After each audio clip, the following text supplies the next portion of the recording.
I am Evelyn Hart, 32 years old, the quiet one who learned to keep her head down and her receipts in a tidy folder. I rent a modest one-bedroom in Manhattan, the kind of place where the radiator sings in winter and the streetlight paints the ceiling gold. What my family never bothered to ask is simple. I have a strength they do not see. I know exactly where every dollar goes and how to make it work while I sleep. The night everything began, a voice cut through music and glass like a cold knife. This isn't your success. It's family money. Sign it? The words came from my mother's lipstick smile on a rooftop, beneath strings of warm bulbs and a sky the color of deep ink. The table in front of me held a stack of engraved menus, a silver pen, and an envelope I had not opened. I kept my hands on a leather folder. It was heavy in that comforting way. A book can be steady as an anchor.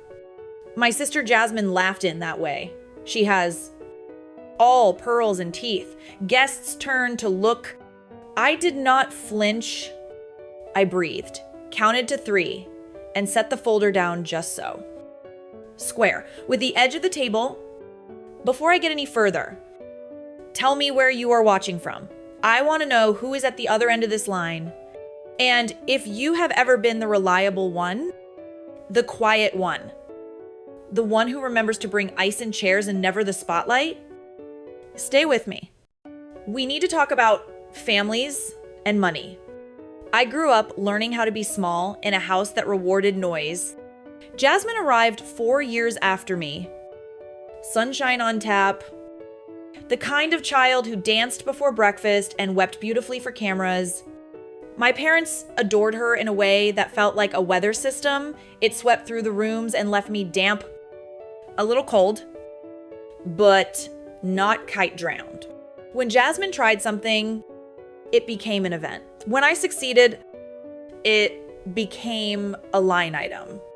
That is what we expect. My father would say, patting my shoulder like you might pat a fence post to be certain it still holds. The pattern set early. On my 12th birthday, I woke to the smell of frosting and balloons bobbing against the dining room ceiling. By noon, the cake was boxed and the balloons were wilting. Jasmine had been invited to a pageant rehearsal across town. We will do your cake tomorrow. My mother promised. Case in hand. Tomorrow never quite found its way to our door. I pretended not to mind. I washed the knife. I threw away the crumbs. I folded the paper tablecloth into a neat square and slipped it into a kitchen drawer. I remember the sound the drawer made wood on wood. A tidy little sigh. When college came, I went where the scholarships would stretch and the library stayed open late. I signed my name to loans that looked like cliffs. I climbed them anyway. Jasmine announced an interest in branding, then fashion, then an app to help people find the perfect lipstick shade. She received a family account with a cheerful nickname and no discussion about interest. She has vision. My father said, you, at least, are stable. I kept a spiral notebook for every semester. I kept every bursar receipt in a manila envelope. I learned to drink coffee black. Years later, when my mother's health took a frightening turn, I found myself in a hospital corridor holding a plastic cup of water and a printout of estimated costs. I made some calls, I moved funds quietly, an invoice stamped paid, slipped back through the system like a fish into dark water. $75,000 disappeared from an account. No one in my family knew existed. The insurance company, apparently inspired by Grace, had taken care of it. That is the story my mother told her friends. I nodded and set another folder on another table. Face neutral. Spine straight. I do not say this to paint myself a saint. I say it to lay stones across a river so you can follow my steps. For years, I learned the small skills: how to hold my face when someone takes credit, how to measure out generosity without bleeding, how to listen without handing over the keys. There is a place in me that collects quiet. I keep it the way others keep jewelry.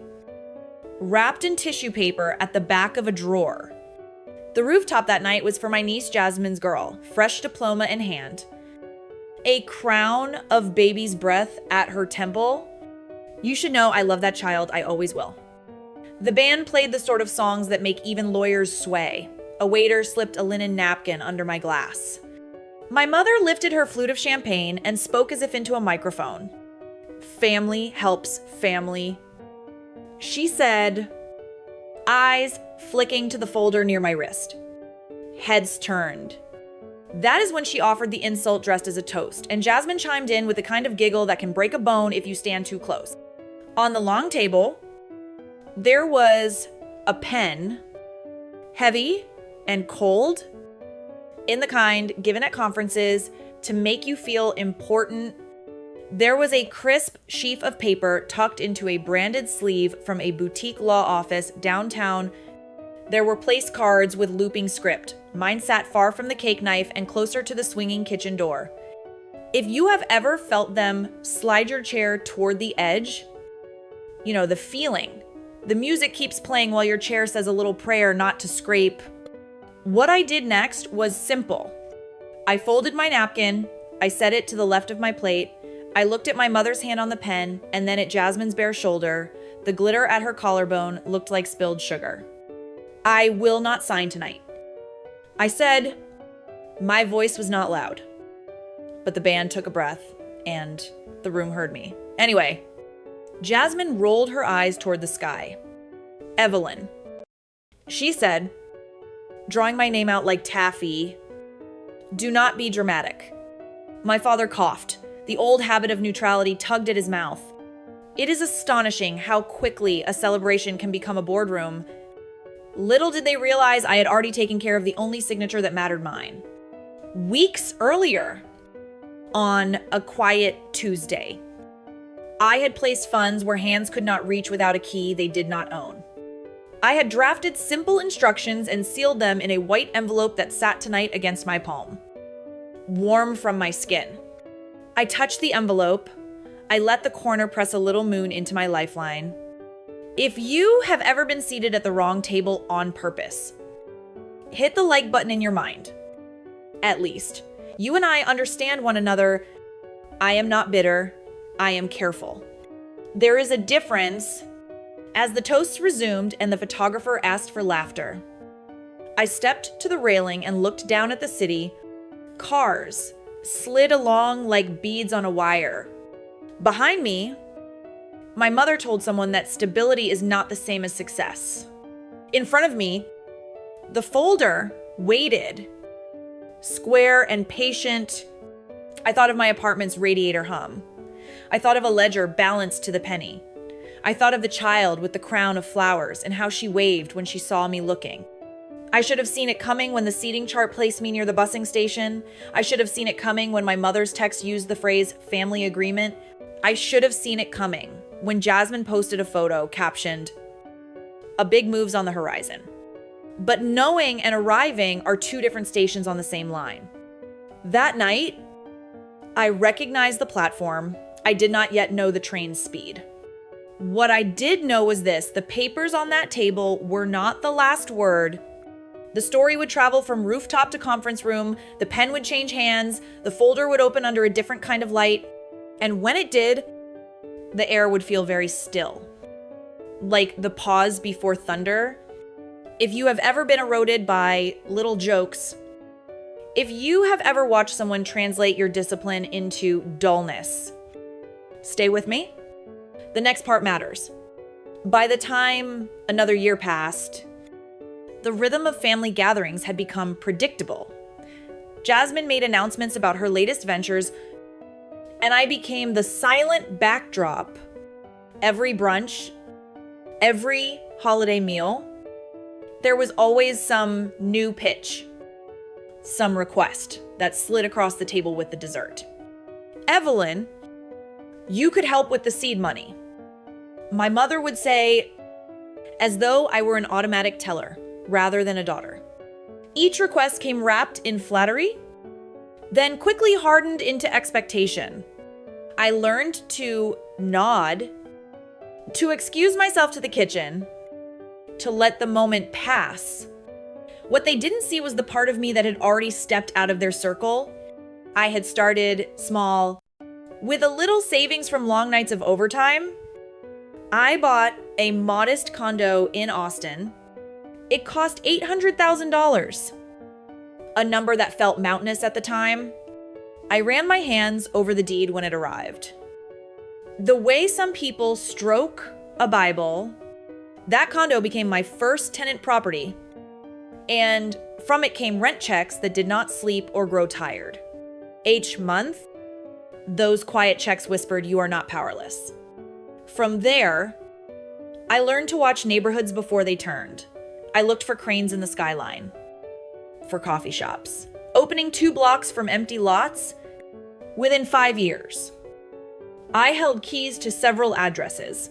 By the 6th, I had a portfolio worth $13 million, tucked neatly inside a limited liability company that bore a name no one in my family recognized. Meanwhile, the family chorus grew louder. Jasmine's boutique closed. Her wellness app never made it past beta. Each collapse was greeted not with accountability, but with a new story of how close she had been. If only we had one more investor. She would sigh. My parents nodded as if she had been robbed of greatness. I watched quietly, keeping receipts not only of my tenants, but also of her debts. When she rang me late one evening, her voice ragged. I wired $20,000 to clear her credit cards. She believed an anonymous benefactor had stepped in. She posted a photo of herself holding a latte with the caption, "Angels walk among us." I smiled at the irony. Angels sometimes have calloused hands from typing wire transfer codes. My father had his own crisis when a balloon payment loomed on the house. He refinanced. $50,000 would keep the bank at bay. He never asked me outright, but I saw the papers left open on the kitchen counter during a Sunday visit. By Monday morning, the mortgage account showed a payment from supplemental escrow. He told friends the bank had granted him grace. I listened, nodded, and filed the receipt in my folder. For years, I had been their invisible safety net, the one they dismissed and depended on in the same breath. During these years, my career shifted from quiet diligence to something sharper.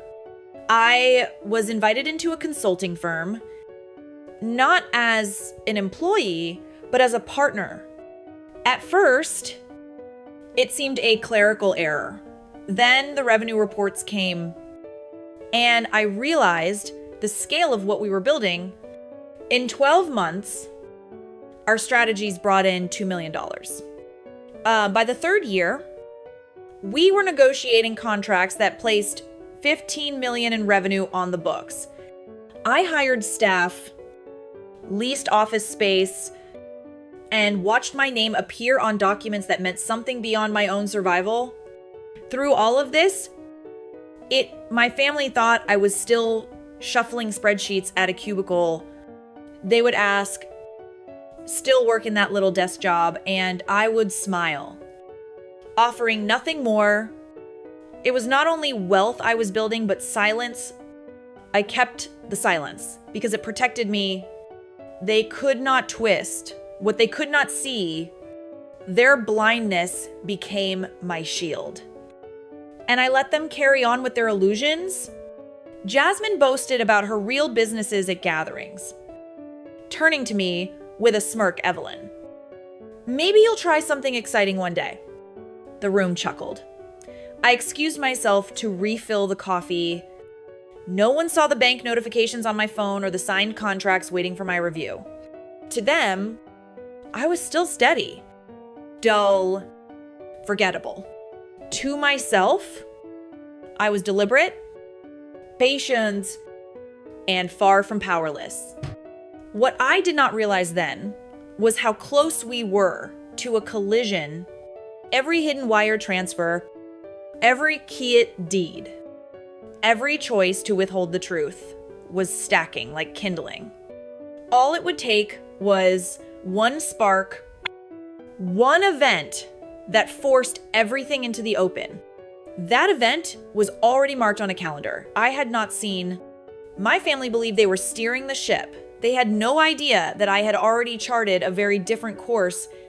And when the tide turned, the shoreline would look nothing like the one they imagined. Stop. The breaking point came sooner than I expected. It was a late summer evening. All the air heavy with that sticky mix of perfume and wine that clings to city rooftops. Jasmine had invited us all to her engagement dinner at a hotel ballroom in Midtown Manhattan. I arrived on time, folder in hand as always, but I quickly realized this was no ordinary family gathering. At the center of the table, placed beside the flowers and champagne flutes, was a stack of documents, contracts stamped with a boutique law firm's seal. The words family contribution were written across the top sheet in bold, merciless type. My mother leaned forward, her voice calm, but edged with command. You'll sign tonight, Evelyn. It's for Jasmine's future, a true family effort. My father nodded silently, as if the decision had already been carved in stone. Jasmine, radiant in her white dress, tapped the papers with her perfectly manicured nail. $2.6 million, she said brightly, as though announcing the dessert menu. That's all it takes. Everyone will know we built this brand together. She glanced at me then, eyes sparkling. Don't you want to be part of something real? The words pressed down on me like a weight. They weren't asking, they were demanding. My father cleared his throat. You have until tomorrow morning. If you refuse, you will no longer be welcome in this family. The ultimatum dropped like a gavel. 24 hours to erase years of sacrifice.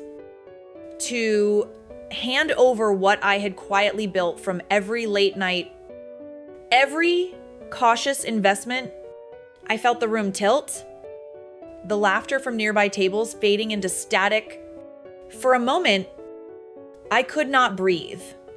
Then came the cruelty.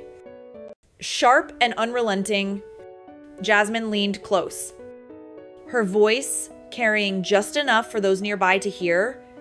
You've always been the boring one. Evelyn, nobody cares about your spreadsheets or your little desk job. This is your one chance to matter. Without us, you're nothing. My mother's voice followed quickly, cold as ice. Don't be ungrateful. We have carried you long enough. Sign or walk away with nothing but regrets. My father did not look at me. His silence was a verdict of its own. I remember gripping the edge of the chair, my knuckles pale, my vision blurred with tears. Their words cut deeper than I expected, reopening wounds I thought had long since scarred. My legs trembled under the table. The documents in front of me swam in and out of focus. In that moment, I realized something essential. They did not see me at all. I was not a daughter, not a sister, not even a person in their eyes. I was a bank, a signature, a safety net they felt entitled to tear open whenever their golden child stumbled. But something shifted inside me. The pain hardened into resolve. My breathing steadied, my back straightened. I looked at the pen they had placed beside the contracts. Sleek and silver, meant to make compliance feel elegant. I pushed it aside. No, I said softly, almost to myself at first. Then louder, I will not sign. The words tasted bitter but solid. Jasmine's jaw dropped, her eyes flashing with disbelief. My mother's face flushed, crimson. My father slammed his palm against the table. You'll regret this. What they didn't know was that regret no longer belonged to me. I had already moved my assets into trusts beyond their reach. I had already aligned myself with partners who valued my vision. Their threats no longer held power. For the first time, I saw the truth. Their love had always been conditional, and the condition was money. That night, after the shouting and the pointing fingers, I walked out of the ballroom.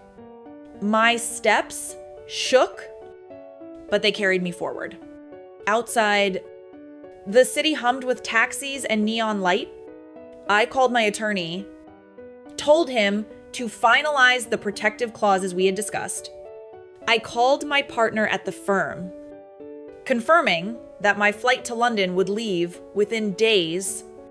Back in my apartment, I opened the drawer where my evidence lay: waiting deeds, contracts, bank records, all neatly ordered, proof of who I was and what I had built, proof that they had no claim over me.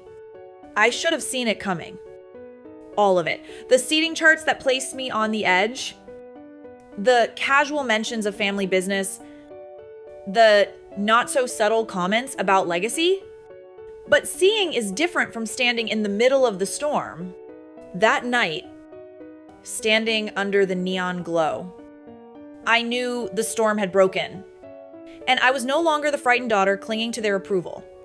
I was ready to fight with truth, with law, with the quiet power. I had spent a lifetime cultivating. By 9 o'clock sharp, the conference room on the 40th floor was ready. I had chosen neutral ground, not my apartment and not theirs, but a space lined with glass and overlooking the city. My attorney, Mr. Reeves, sat at the head of the long oak table, his leather briefcase neatly unlatched. Beside him was Miss Delgado, a financial advisor whose calm demeanor could unnerve even the boldest. I had folders arranged in front of me, each tabbed and labeled, each page ready to speak louder than any words I could offer. For once, I was not arriving alone. The door opened, and my family entered with the same air of casual superiority I had grown up under. My mother walked in first, pearls glinting under the lights. My father trailed behind, Yaf set, carrying the confidence of a man who believed he held the upper hand. Jasmine floated in last, hair fiancé at her side, her perfume preceding her, like an announcement. They looked at me and then at the table, as if expecting to find a single pen and a blank line waiting for my obedience.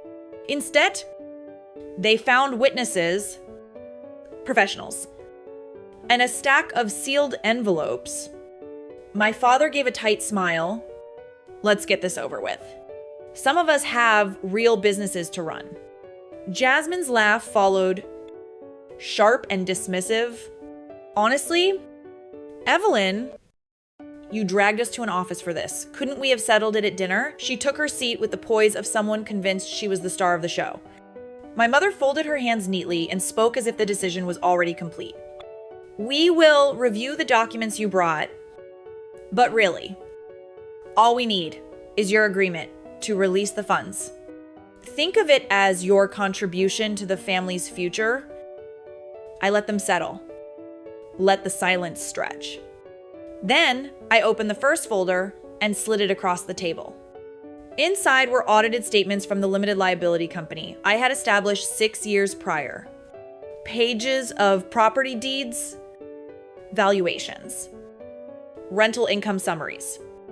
The numbers spoke clearly: $13 million in real estate holdings, nearly $2 million in cash reserves, and contracts with tenants stretching into the next decade. Their faces shifted in unison, disbelief washing over them like a wave. My father's jaw went slack.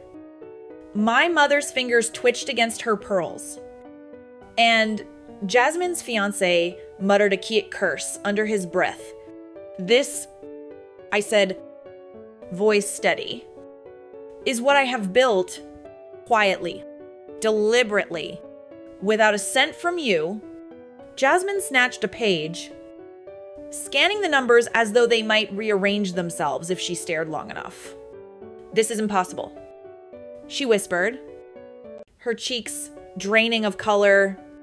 My mother's voice cracked. You never told us." I looked at her, then finally meeting her gaze. "You never asked." The room hung in stunned silence. I reached for the second folder. "These," I continued, "are legal protections already filed, trust agreements, property titles, clauses that ensure not a single dollar can be seized or redirected without my consent."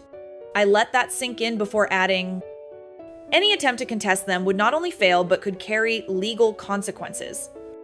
"Mr." Reeves cleared his throat, confirming what I had said. "The structures are airtight. Any challenge would be a waste of resources." My father tried to recover, his voice strained. "We didn't know. Evelyn, if we had..." I cut him off. "You didn't want to know. You were too busy praising Jasmine's every failed project while dismissing me as steady, dull, boring. You assumed I had nothing worth mentioning.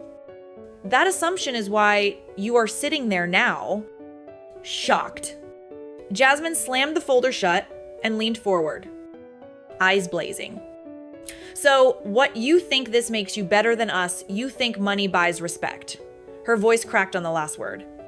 For the first time, I saw fear beneath her arrogance. I answered calmly, "Money doesn't buy respect, but independence. Independence buys freedom." I gestured to the documents. "The witnesses, the evidence stacked like bricks in a wall, and I am free of your control." My mother's lips trembled. Her voice reduced to a whisper. "We only wanted what was best for the family." I let out a quiet laugh. "Not cruel, just tired." "No, you wanted what was best for Jasmine, and you wanted me to pay for it." The power in the room shifted, then almost tangible. Where once I had been the one on trial, now they were the ones scrambling.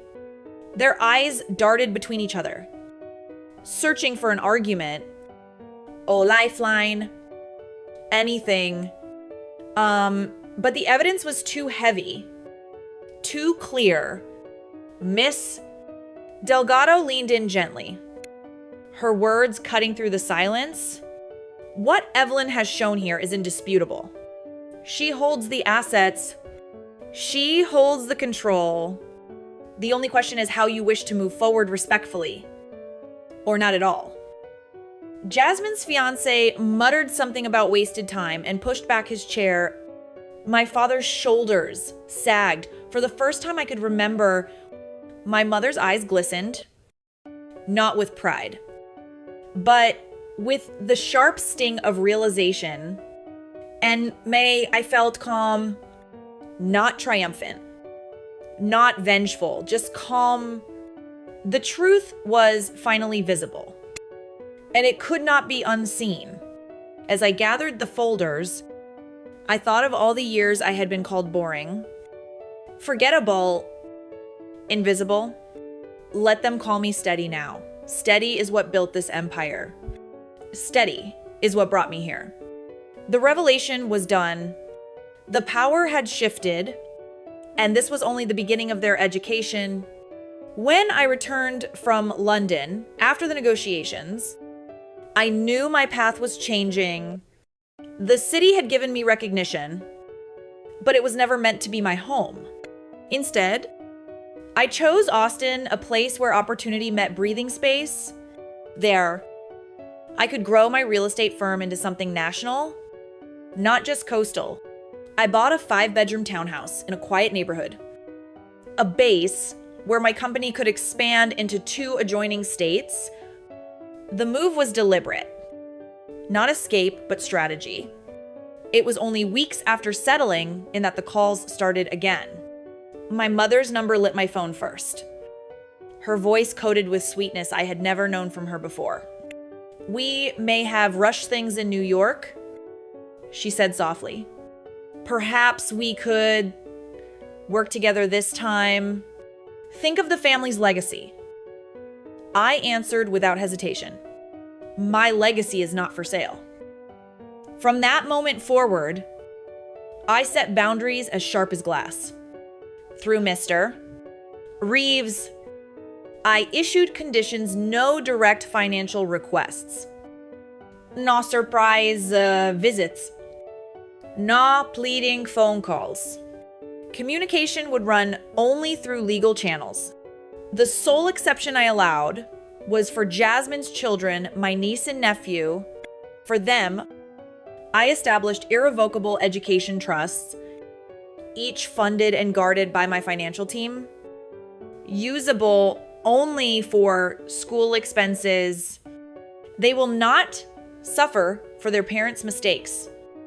I told Reeves. He nodded, understanding. But for the adults, there would be no more lifelines. Jasmine, of course, did not take it well. She began with theatrics, lavish bouquets delivered to my office, towering displays of roses that wilted before I even acknowledged them. Then came the packages: designer handbags, champagne bottles, even a handwritten note that read, "We are stronger together. Don't let pride ruin us." When those overtures failed, she enlisted friends to call me. She just needs another chance. Evelyn, one, pleaded. She's family, after all. But family, to me, and had come to mean something different. Chosen bonds, not blood ties, that cut only when convenient. Her desperation deepened one evening after a late board meeting. I stepped into the parking garage to find her waiting by the stairwell. Tears streaked her mascara as she clutched my arm. "Please. Just alone, $800,000 would set me straight. You'll get it back." "I swear." I removed her hand gently. "No, Jasmine, not anymore." The words seemed to hollow her. For the first time, she looked smaller than the role she had always played. Weeks later, after she appeared outside my townhouse at dawn, shouting my name into the street, I filed a restraining order. It wasn't anger that drove me, it was necessity. Boundaries mean little if you refuse to enforce them. The legal consequences unfolded quickly, without my quiet safety nets. Debts surfaced like stones, breaking water. My father's unpaid country club fees stacked too high. His membership was revoked. My mother, stripped of the image of prosperity, found her social invitations dwindling. Jasmine's boutique filed for bankruptcy, that her fiancé slipping away once it became clear she no longer had my money at her back. For years, they had balanced their illusions on my invisible support. Once it was gone, the structure collapsed under its own weight. Through it all, I was not alone. My colleagues, my true circle, stood by me. When I revealed to them the full scope of what had transpired, their respect only grew. A few flew down to Austin. And together, we mapped out the firm's expansion. In those 3 days, we signed agreements that doubled our reach, moving into Dallas and Houston, with offices in 2 neighboring states on the horizon. On the last evening, as we gathered around my dining table, a senior partner lifted his glass to Evelyn. He said, his voice steady, "Proof that quiet strength outlasts noise." The laughter that followed was warm, unforced, That night, I understood what family could mean when it was chosen people who valued, not what I could give them, but who I was. Temptation visited me now and again. I imagined releasing old voicemails and demands to the very social circles that once applauded my sister, exposing every cruel word spoken when they believed me powerless. But I chose restraint. Justice was already being served not by my hand, but by the natural consequences of their choices. Their reputations faltered. Their finances crumbled. Their excuses grew hollow. I did not need to destroy them. They were doing it themselves. The greatest justice was not revenge at all. It was peace.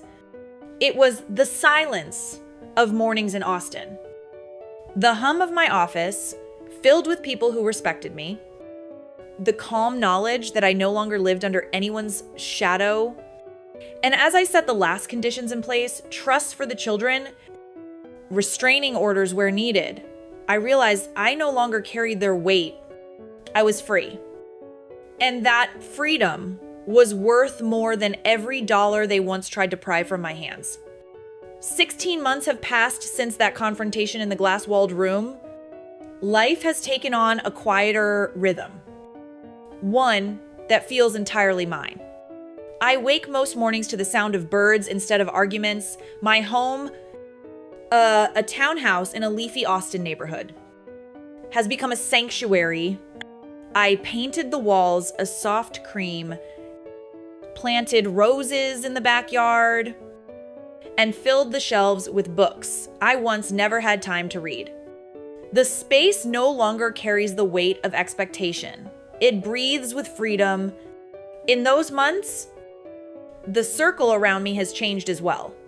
Friends who had stood at the margins stepped closer, forming a chosen family. Colleagues became confidants. Neighbors became companions.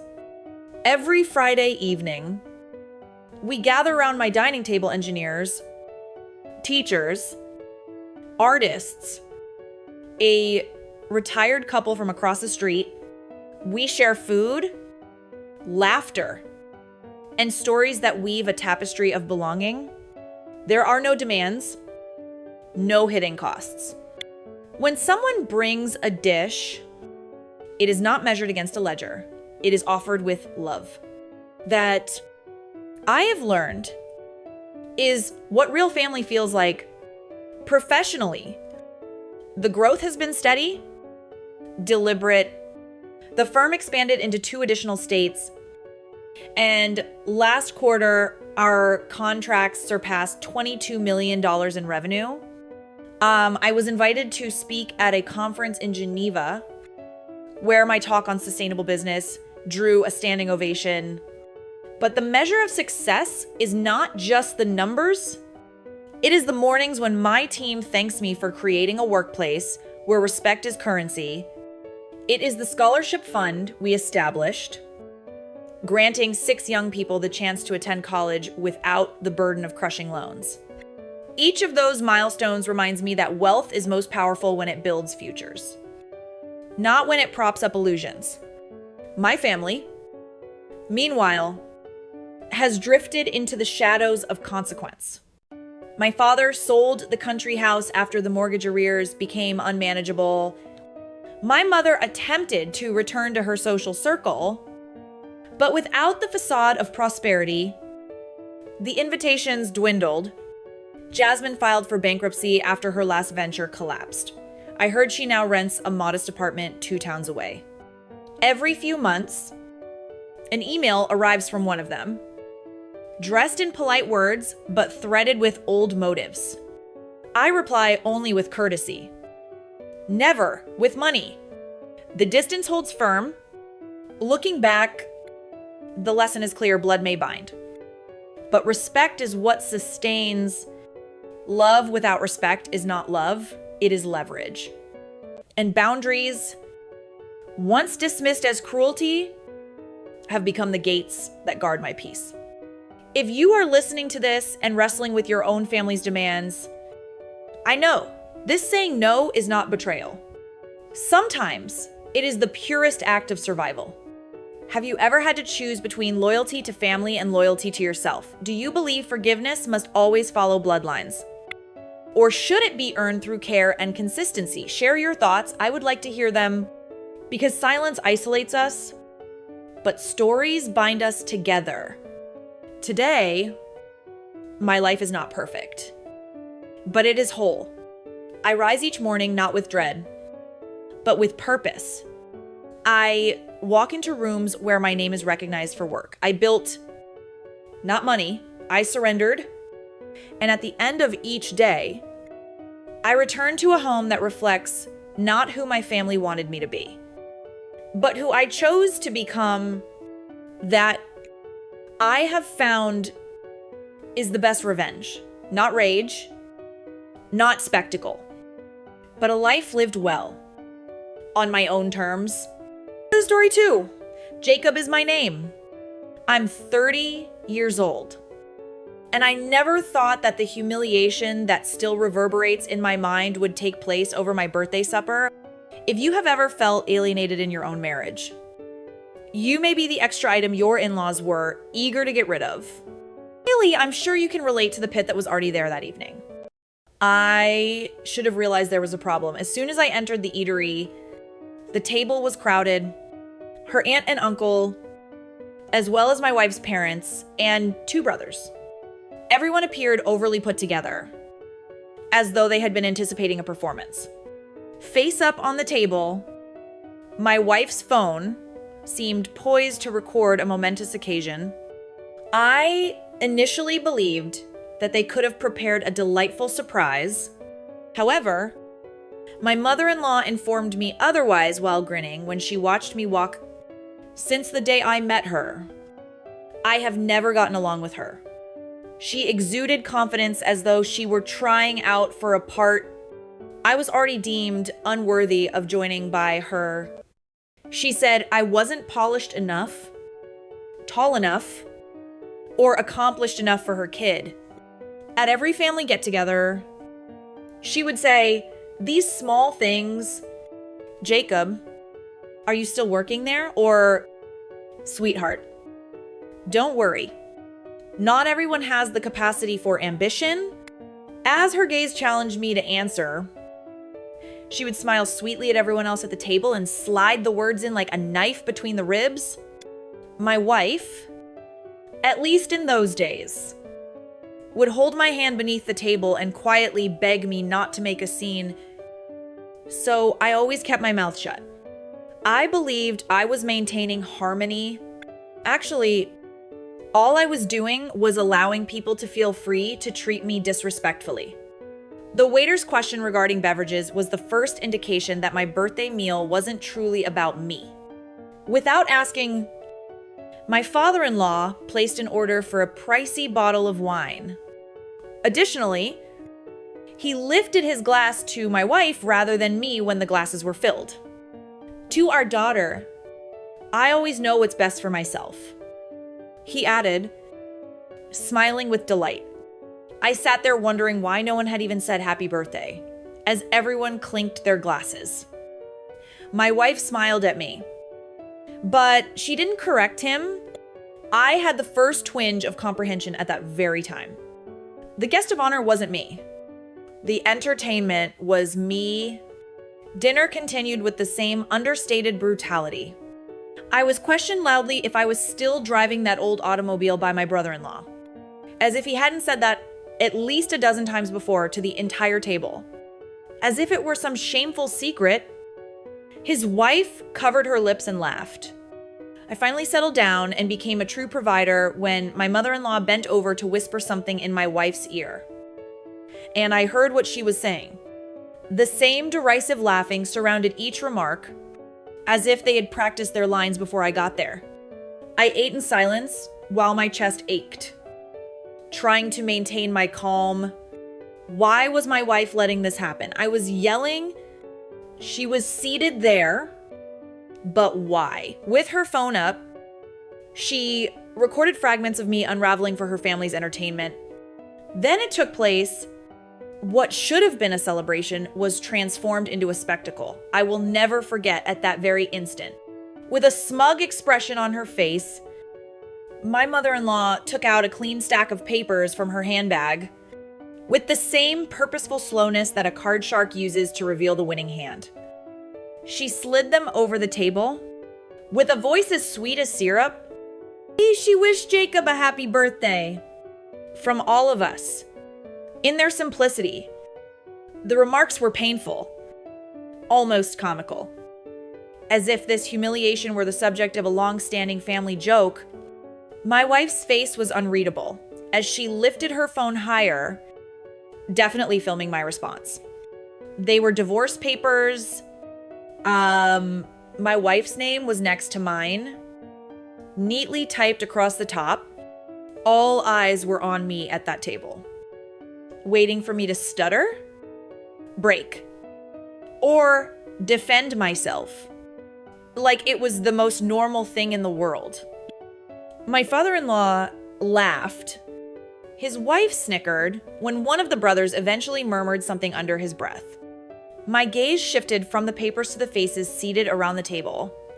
They hadn't come to celebrate me. I realized they were there to see me crumble, although my heart pounded in my chest. I also felt a peculiar sense of tranquility. They believed they had triumphed. They believed I was in a corner. They were unaware that I had spent a great deal of time getting ready for this moment. I took up the pen they had so kindly given me. Without hesitation, I turned the pages and steadily signed my name. The arrogant grins wavered as the room fell silent. I grinned as I pushed the folder back across the table and closed it. For the first time that evening, I truly smiled. After that, I got up, pushed my chair back, and left the restaurant without saying anything. My wife lowered her phone, and I heard her voice break. In the solitude I left behind, my mother-in-law's trust faltered. I wasn't going to go without anything. Even if they weren't aware yet. They couldn't predict what I had previously prepared, and there was where it all started. That night, I didn't go home. The idea of sitting across from my wife and acting as though nothing was wrong was too much for me to bear. I spent hours driving aimlessly, instead reliving the dinner, the laughs, the smirks, and the way she held her phone up as if I were a circus act. She was eager to publish on the internet. When I eventually parked outside a budget hotel, it was almost midnight, as if it were dying. The neon sign flickered. Additionally, I felt as though I might be breathing more clearly than I had at my own house for the first time in years. I pondered how long this had been going on as I sat on the side of the bed and looked at the divorce papers in my head. It was more than a birthday surprise. It marked the culmination of years of little injustices. When you marry someone, you hope to become a member of their family. However, my in-laws made it clear to me that I would never be a part of theirs. I spent my first Christmas with them. I brought presents for everyone. I had saved money for thoughtful items. Nothing ostentatious. When it came time to open them, my mother-in-law said, "Oh, that's nice," while holding up the scarf I had chosen for her. "Was this on sale when you bought it? Good thing you bought me the necklace," she said, turning to face her husband. "I genuinely desire it." I pretended it didn't hurt as I laughed along with everyone else. From then on, it only got worse. People in my wife's family used to talk about me as if I didn't exist. They would exchange insults while enjoying wine at their dining table. "Will he ever be promoted, in your opinion?" Her brother would smirk and ask, "Refrain from holding your breath." Her dad would laugh in response. Rather than defend me, my wife would nervously giggle and divert the conversation. She would later, privately, tell me that I was exaggerating. "That's just the way they are. She loved me. I told myself, and that was sufficient. However, they tasted blood each time I swallowed my pride. The worst was the partiality. Her brothers were incapable of wrongdoing. After being found to have consumed alcohol while working, one of them lost his job. In order to cheer him up, and her parents gave him a year's worth of presents and a bounce-back supper. They hardly recognized it when I secured a significant contract at work, a project that required months of restless nights. When I brought it up, her father literally rolled his eyes and said, "Don't bother us with office talk." However, it was celebrated as a triumph when one of the brothers secured a position that lasted for 3 months until he departed. Slowly but gradually, my spouse began to emulate them. She started making negative comparisons between me and her brothers. She would reply, "Ryan makes so much more than you." One evening, despite the fact that it was Ryan's third time that year borrowing money from their parents, Daniel is much more helpful with mom and dad. She would explain, in actuality, Daniel was hardly working and living rent-free in their guest house. I put in a lot of overtime, paid my bills, and made an effort to save for our future, but nothing ever seemed to measure up to her golden brothers. The manipulation was more subtle and subtle. Everything was under the supervision of my wife's parents, including the property we purchased, the vacations we took, and the holidays we celebrated.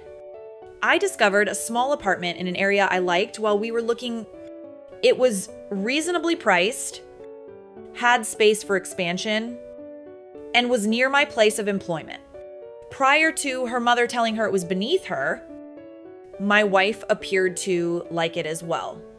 My wife suddenly detested it. Her father assisted us in purchasing a property across town.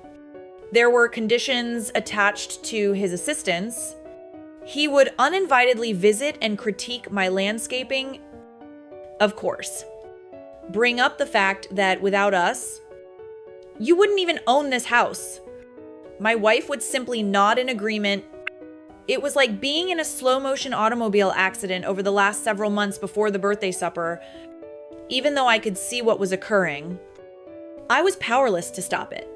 Compared to our home, my wife began spending more time at her parents' place. She would wait until the last minute to inform me about family get-togethers, then make me feel bad for not going. There were occasions when I would get home to find her already on her mother's phone, humming with messages from their group chat that I was never a part of. I was no longer her companion. I was a piece of equipment. They were putting a lot of effort into getting rid of me. They did on my birthday. Of all days, here's the problem. Though, weeks before that supper, I had already begun to weave my own web. Even if they believed they were tugging the ropes, I saw things, including financial decisions that appeared suspect, whispers that didn't add up, and a smugness in my wife's manner that led me to believe she was involved in something bigger than I had initially believed. I started to stealthily collect everything I needed. They were unaware that I could access documents, paperwork, and receipts. Therefore, I wasn't defeated when I signed the documents in front of everyone. The reason for this was that I was already 10 steps ahead, but there remained more torture to undergo before I could carry out my plan. Before the scales could finally tip, there would be times when I would question myself. There were times when I would question whether it would have been simpler to go quietly. However, if I've learned anything, it's that sometimes the escalating tension is what makes the retaliation so much more enjoyable, as well as the weeks after the meal. The real game started at that point. I felt as though I was living in two different universes for the weeks after that supper. My wife and her family acted as though nothing had occurred on the surface, as if she hadn't just sat there as her mother slipped. And my wife asked me about my day when she got home, gave me a cheek kiss, and flashed her signature practice grin. Across the table are divorce papers. It was almost unsettling, as if they believed that I would disregard the conflict. If they did, however, something inside of me had changed. The part of myself that once tried to win their acceptance, to maintain harmony, and to exercise patience, it had vanished. It was replaced with something colder and more calculated because I kept quiet. I had not yet prepared my strategy. I got up every morning and went through the routine. Bills for work and housework. However, I was silently scanning, recording, and filing every evening. When I started to pluck threads, I discovered something worse than I could have ever imagined. The murmurs I had previously seen were not paranoid. They served as stepping stones to something much bigger. About 3 weeks following the birthday meal, the treachery came tumbling down one night. I can still clearly recall it. It was pouring rain, the sort of storm that agitates the entire home. My wife had gone to see her mother. Recently, she had been doing it more frequently, usually using the excuse that she needed assistance with family planning or shopping. I didn't purchase it. Note at me something. I was no longer able to ignore an inclination, as if to challenge me to peek. Her laptop was half open on the dining table lid. Snooping had never been my style. I had faith and trust. I used to... Anyhow, however, I opened it that night while my stomach railed and the rain battered the windows. The group chat was the first thing I noticed. I had never seen one before. We called it family planning. It included my wife, her parents, brothers, and even her aunt. Like a knife, message after message slid in front of me. Mom, he signed them. Do you think he didn't even engage in combat? Horrible. Her dad, soon enough, he'll be gone. Make sure nothing significant is taken by him. Ryan. Her brother, do not be concerned. He's not smart enough to hide. In any case, the house is essentially ours. To my wife after that, calm down. What we've previously relocated is unknown to him. I went cold. As I continued to browse, my chest constricted. They weren't only attempting to exclude me from the family, they intended to seize my assets, bank accounts, and even personal possessions. Screenshots of transfers and pictures of furniture being transferred into storage facilities were available. Even a passing reference to getting rid of his belongings before he realizes. Then I witnessed the last strike, my wife's letter to her mother. It will never occur to him. He won't have anything left when he discovers what has transpired, just how you in solitude. I sat there. The screen's glare was scorching into me. My own spouse, I loved, guarded, trusted, and created a life with this lady, together with others who had despised me from the beginning. She was planning my demise. I believed she was stuck between us all those times. Under pressure from her relatives, she was never caught. She was in the lead. The treachery was complete and utter. The divorce wasn't the only thing. The shame wasn't the only thing. It was realizing that I was being intentionally gutted behind my back by the person I had lived with. Every grin and confidence she offered me, It was late at night when she murmured. As she arranged the knives, it was all a show. I shut down the laptop and listened to the storm while sitting in the dark. It wasn't dread that made my palms shake. That night, something changed inside of me. Whatever was left of me clung to it. I hope that the situation may be resolved. Perhaps my wife truly loved me, despite everything. As soon as I read those words, that part perished. There was no going back after that. I had no intention of leaving in silence. I was not just going to go. When I was finished, I wanted to make sure they would never forget the day they attempted to deprive me of everything. But I had to endure first. I needed to give them the impression that they were still winning. And they doubled down in ways that tried my last remaining patience in the days that followed. Then came the night that the digital treachery ceased to exist, whispers, and turned into a physical object that I was unable to ignore. That was when it all fell apart. I read those texts that night. I believed I had already reached the bottom. Finding out the truth, in my wife's own words, was, in my opinion, the biggest betrayal. However, I was mistaken.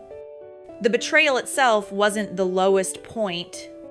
Living with the consequences of knowing and still having to comply was what it was. Each day that followed was heavier than the one before it. And they blended together as if nothing had occurred. My wife continued to make supper for everyone else, welcome me with a peck on the cheek, and inquire about my workday. We would have appeared to be a typical couple. I couldn't forget the conversation, though the casual brutality she had typed with her own fingers, or the words she had said, every time she stroked my arm and smiled at me, I could see the mask she was wearing. I pondered whether she was figuring out how long it would take for it to go from her grasp. My silence gave her family more confidence. Her father started to visit more frequently. I strode in the front door without knocking and jokingly telling me that without us, this home truly wouldn't be yours. Her mother would use the loudspeaker to contact my wife as I sat in the same room, conversing as though I were not present. We'll finally make this place habitable when Jacobs leaves. Once, she said. Her tone was brimming with contempt, as if it were the most normal thing in the world. My wife laughed. What's the worst? My own house, I give up feeling like mine. My purchased furniture began to vanish. One Saturday while I was at work, my beloved leather chair disappeared and was replaced with one her mother had long desired for her. My wife waved a dismissive hand when I questioned her about it. It was no longer appropriate for the area. I redecorated with Mom's assistance. I looked in the garage. The basement is no longer there. The chair wasn't the only thing. One by one, my belongings started to disappear. Tools and mementos. Even a watch that I received from my late grandfather. Every time I saw it, my wife had a hasty reason. I was also aware of their destination. In that conversation, her relatives boasted about the storage lockers. The noose was also tightening financially, suddenly, without warning. Joint funds were depleted. After clearing, my paycheck vanished in a matter of days. Extra money was diverted elsewhere. But bills were paid. At one point, I carefully asked my wife why so much money was being transferred. She looked at me pityingly, as if I were a naive youngster. Don't stress over it. In order to save us from sinking, Dad is helping us handle things. You ought to be thankful. I'm thankful that they were able to use my profits. I was almost overwhelmed by the weight of it all at that point. Nights became the hardest. I would lie in bed beside her, staring at the ceiling, every muscle tense while she slept peacefully inches away. I couldn't rest. Couldn't think of anything else but the storm I was in the middle of. My chest ached constantly. A knot of anxiety that never loosened. Friends called, but I ignored them. I didn't know how to explain without sounding like I was unraveling. And in truth, I stopped eating much. Coffee became my fuel. A way to get through long hours at work where I put on a mask of professionalism. But the moment I walked through my front door, the mask slipped. The walls closed, and the laughter of her family on the other end of her phone calls felt like it was echoing through the house itself. And worst of all, there were moments when I almost convinced myself that maybe this was all I deserved. Maybe I wasn't enough. But even at my lowest, something inside me refused to die completely. I didn't yell. I didn't pack my bags and storm out. Instead, I grew keener, more observant. If they thought I was broken, they would stop looking so closely. So I let them believe it. I nodded when her father lectured me. I smiled weakly when her mother critiqued me. I pretended not to notice when more of my belongings vanished. I played the role of the defeated husband because that's what they wanted. At night, though, while my wife slept, I pulled out a notebook I kept hidden in my car and began writing everything down. Dates, times, amounts, names. I printed statements at work, stashing them in a folder behind a locked drawer. I photographed receipts, storage unit keys, even snippets of conversations. Piece by piece, I began building a map of their scheme. It wasn't revenge yet. It was survival. My way of clawing back some sense of control while they stripped me bare. Rock bottom was realizing I had already lost so much, but refusing to let that loss be the end of the story. And then came the breaking point. The moment when I stopped being just a quiet observer and started becoming something else entirely. It came on an ordinary afternoon with a single comment that pushed me from silent suffering into a new, sharper resolve. That was when the tide began to turn, though none of them saw it yet. That breaking point came on a gray Tuesday afternoon. I just walked in from work, shoulders heavy, when my wife looked up from her phone with that too sweet smile she always used when she was hiding something. Mom says you should start looking for apartments. She said casually, she was asking me to pick up milk. Something affordable. It'll be easier for everyone once this is finalized. Her tone, that air of superiority, struck me harder than her words. It wasn't even her idea. It was her mother's, and she wasn't suggesting it. She was informing me like the decision had already been made. Something inside me hardened. I nodded, said nothing, and went upstairs. But in that silence, in that tiny act of swallowing my pride, instead of fighting back, I realized I had already turned a corner. I wasn't broken anymore. I was done waiting for them to destroy me. I was going to build myself back up, not just for survival, but for the satisfaction of watching their faces when they realized I was untouchable. The first step was reclaiming my energy. I stopped wasting nights staring at the ceiling. Instead, I got up early, started running again. At first, it was grueling. I was out of shape. My lungs burned. My legs screamed. But after a few weeks, I felt stronger, clearer. The fog in my mind began to lift. Work to became an outlet. I poured myself into projects, staying late, not because I had to, but because I wanted to My boss noticed. He pulled me aside one day and said, "Jacob, I've been watching the way you handle things under pressure. I think it's time we talked about moving you up." That was the moment the climb began. Within weeks, I was sitting in meetings I'd never been invited to before. My name suddenly attached to bigger clients, bigger numbers. The race came quietly, almost as if my boss wanted to shield me from envy, but the bump was substantial. More importantly, I had leverage, independence.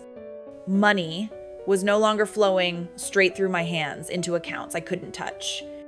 I opened new ones carefully, discreetly diverting funds before they could vanish. Every paycheck became a little more secure. Outside of work, I started reaching out to old friends again. People I had let drift away during the years of suffocating under my wife's family shadow. Some were surprised to hear from me, but most welcomed me back with open arms. Drinks after work turned into late night conversations, and I remembered what it felt like to laugh without looking over my shoulder. One friend, an old college buddy, even reconnected me with a financial advisor he trusted quietly. I began shifting pieces of my life into safer hands, assets they didn't even know I had. Meanwhile, I perfected the mask at home. I played the role of the docile husband better than ever. I nodded when my wife talked about our future plans with her family. I feigned cluelessness when her father dropped not so subtle hints about the house being in their name soon. I even complimented her mother's redecorating choices, smiling as if I hadn't noticed that each new change erased another piece of me. They grew more confident, more careless, while I grew sharper. And then there were the small victories, the ones that no one else saw. Like the afternoon my wife handed me a bill to pay. Dad said, "This one's urgent." And I looked her straight in the eye, smiled, and told her I'd already taken care of it. What she didn't know was that I had rerouted the money, is creating a trail only I could follow for the evening. Her brother Ryan bragged about a big investment he was making with their parents' help, not realizing that the account he thought was feeding it had already been frozen under my quiet legal maneuvering, piece by piece. I was rising. I wasn't flaunting it.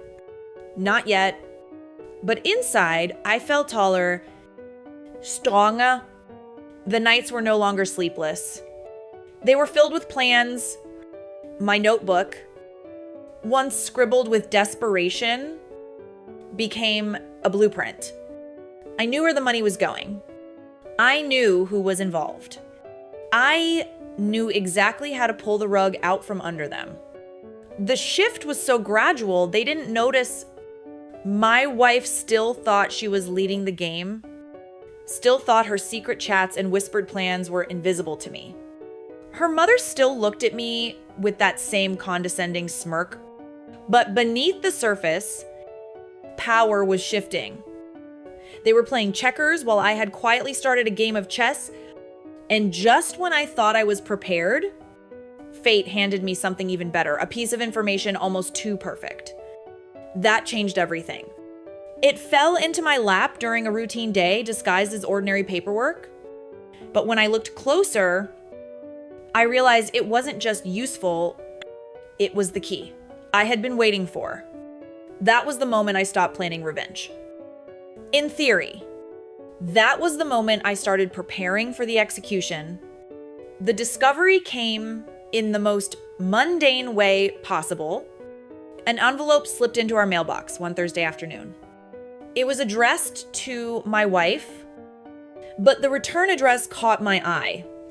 A local law firm, one I recognized from my own line of work. Curiosity. Not at me. Normally, I wouldn't have touched her mail.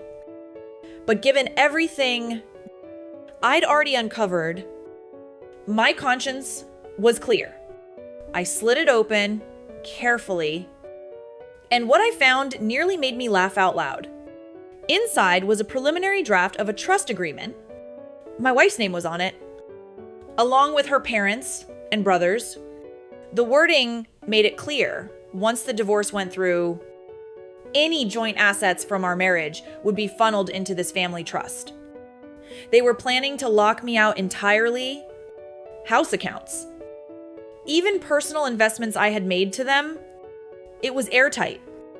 But to me, it was the missing puzzle piece.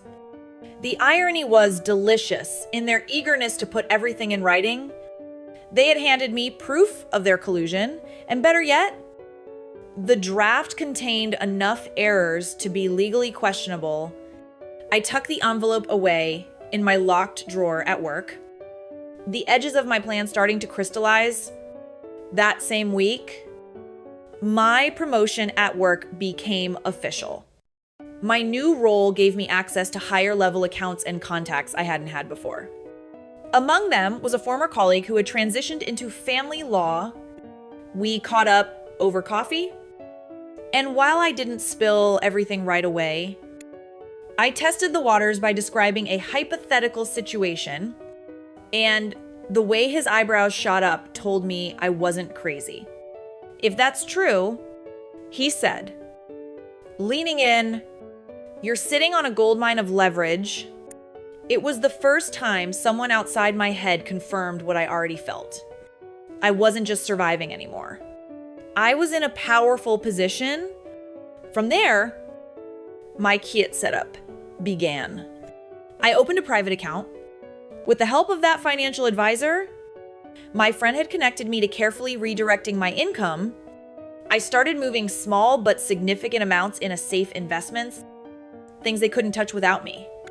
At the same time, I doubled down on gathering proof screenshots of the family chat copies of the trust draft, records of the furniture and valuables disappearing.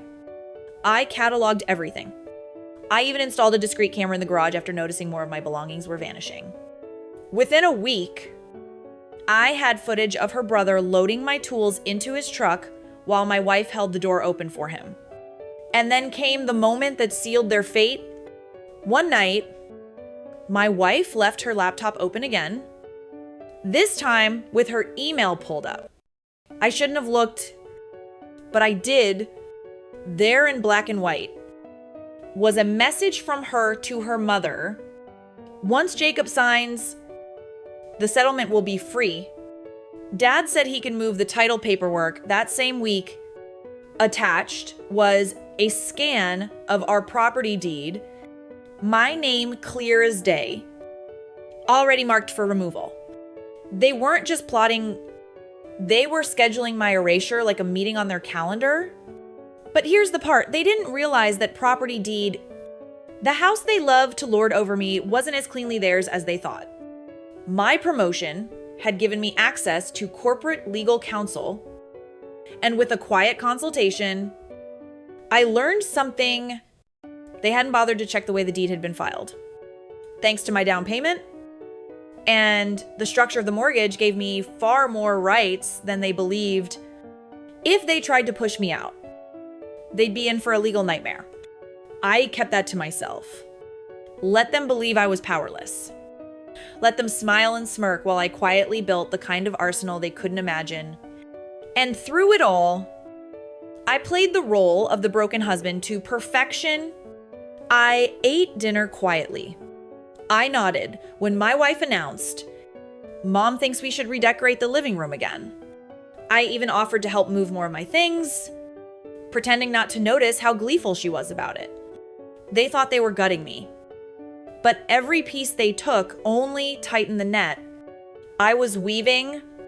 By the time spring rolled around, I wasn't the same man they'd humiliated at that birthday dinner. I was leaner, sharper, more focused. I had money tucked away. Allies quietly aligned in a folder so thick with evidence that it could bury them all. And then came the family gathering where everything shifted. A smug comment, a slip of the tongue, And suddenly, the perfect opportunity to set my plan in motion dropped into my lap. That was the moment I knew the time for quiet endurance was ending. The stage was nearly set. The curtain was about to rise. And for the first time in months, I was the one smiling. It was a Sunday evening in early spring when the moment arrived. My wife had insisted we attend a family dinner, the kind of gathering I used to dread, where the table was always heavy with food, but even heavier with contempt. This time, though, I walked in calm, collected my folder of evidence, locked safely in my car outside. I knew what I was carrying. I knew what they didn't. Her parents greeted me with the same thin smiles as always, the kind that never reached their eyes.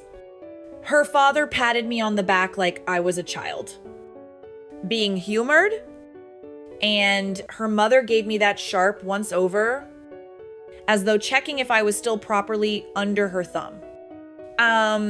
My wife barely looked at me.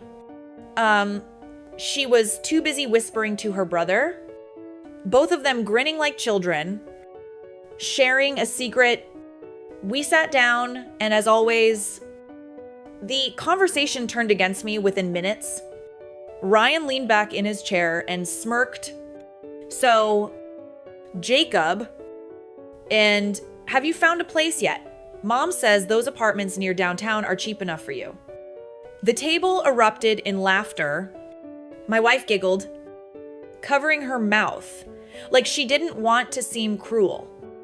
But the sparkle in her eyes betrayed her.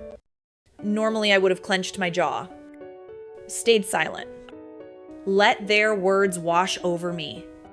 Not this time. This time, I let the silence stretch a moment too long. Then, with the calmest smile I've ever worn, I said, funny thing about places to live, you'd be surprised what names are actually on the deed. The laughter faltered. My father-in-law's brow creased.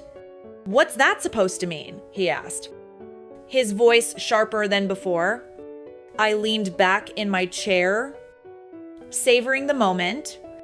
It means I hope none of you were planning renovations just yet. It would be awkward to invest money into a house you can't legally claim. The room went still. My wife's fork clattered against her plate. Her mother narrowed her eyes. What are you talking about? The house is ours. Everyone knows that. That was when I pulled out the first thread of my carefully woven net. I slid a folded paper from my jacket pocket and placed it on the table. Mortgage records. I said, evenly filed in both our names with my down payment. Noted. You'd be shocked how much weight that carries in court. Her father snatched up the paper, scanning it quickly, his jaw tightening. My wife shifted uncomfortably, her face peeling for the first time in years. They didn't look smug. They looked uncertain. And that's just the beginning. I continued, my tone almost casual. See, I've been keeping track. Every transfer, every piece of furniture, every little favor you've done in my name. Interesting how much of my money has been moving without my signature. Courts don't like that sort of thing. My wife's voice broke as she tried to intervene. Jacob, you're making this sound worse than what I cut in softly, locking eyes with her. Worse than the family group chat, where you all plan to strip me of everything. Or worse than the draft trust agreement you so carelessly left lying around. Her face drained of color. She opened her mouth, but nothing came out. Her brothers exchanged uneasy glances. Even her mother, always the sharpest tongue at the table, had fallen silent. I leaned forward, resting my elbows on the table. Here's the reality. You thought you had me cornered. You thought I'd walk away with nothing, but what you didn't count on was me paying attention.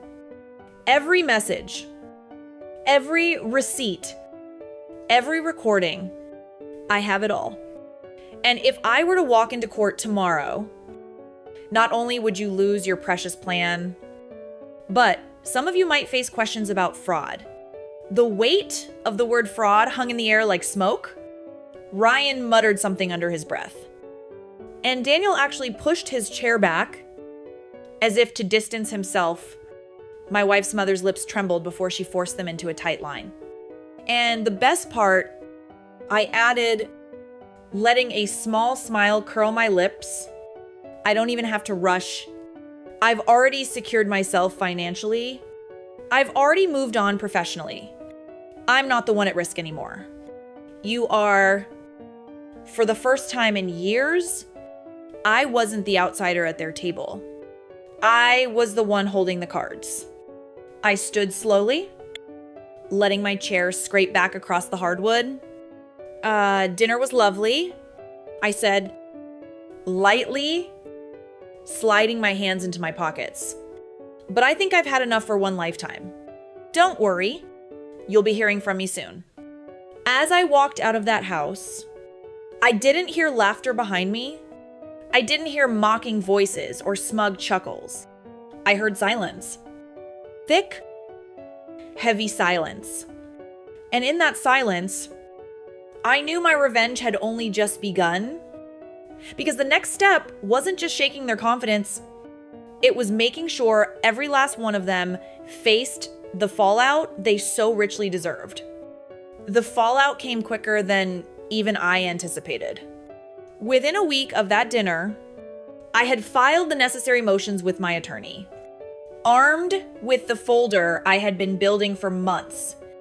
The look on his face when he saw the group chat screenshots, the trust draft, and the video footage of my brother-in-law hauling away my belongings was priceless. Jacob, he said, tapping the papers with a grin, this isn't just leverage, this is a wrecking ball. The legal wheels began to turn, and suddenly the family who had once laughed at me was scrambling. My wife received notice of my countersuit, and the shock was written all over her face. She tried to plead with me in the kitchen one night, her voice trembling. We can work this out quietly. Jacob, you don't have to drag everyone into this. I looked at her, truly looked at her, and for the first time, I felt nothing. No love. No. Anger. Just a cool certainty.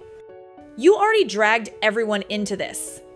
I replied, now you get to live with the consequences. Her parents weren't spared either.